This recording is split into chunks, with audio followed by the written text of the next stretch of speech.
The Navy is unique in a number of ways. If you're in an academic setting like you are here in San Diego, I'll have additional time to teach medical students. Stimulates the hypothalamus, reduces gonadotropin-releasing hormone. I have to continue to read and stay current, and so that kind of makes me a better physician, better person by staying sharp in my clinical skills and being able to impart that wisdom to the residents as well. Months ago, a drill instructor witnessed him having a seizure-like activity, and then... I think one of the strengths of the Navy teaching programs is that we teach the residents how to think on their feet, how to think independently, and not just refer the patient right away when there's a complicated issue.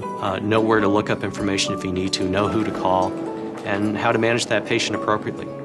The Navy offers a number of professional opportunities for those who choose to kind of step out of their comfort zone a little. As an officer in the Navy, I did reach an epiphany in my life, and I said, if I can say something about my career as a naval officer, I'd like to have spent some time out at sea.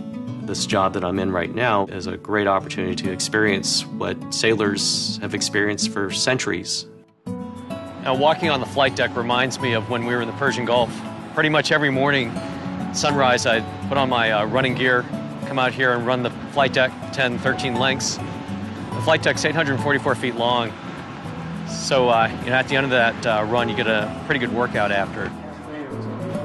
We have 4 operative suites. We have 14 ICU beds. We have a full laboratory and blood bank. Status of the surgical equipment, all the minor sets. During flight operations, it can be quite hairy. Here on this class of ship, we have various types of helicopters and Marine Harrier jets. And it's kind of like a ballet, watching the various aircraft land and take off. It's been a lot of fun. It's been a real adventure. During this last deployment, it was actually at that moment, it was my dad's 79th birthday, and he flew out from Maryland and was there with my wife and my daughter on the pier.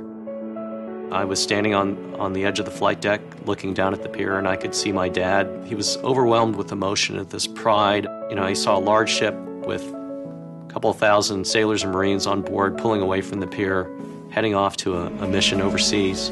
And watching my dad and knowing what he was thinking and watching his reaction, that's when it hit me. We were on our way to doing something really important. My name is James Chun, a captain in the United States Navy Medical Corps and the Task Force Surgeon, Amphibious Squadron 7.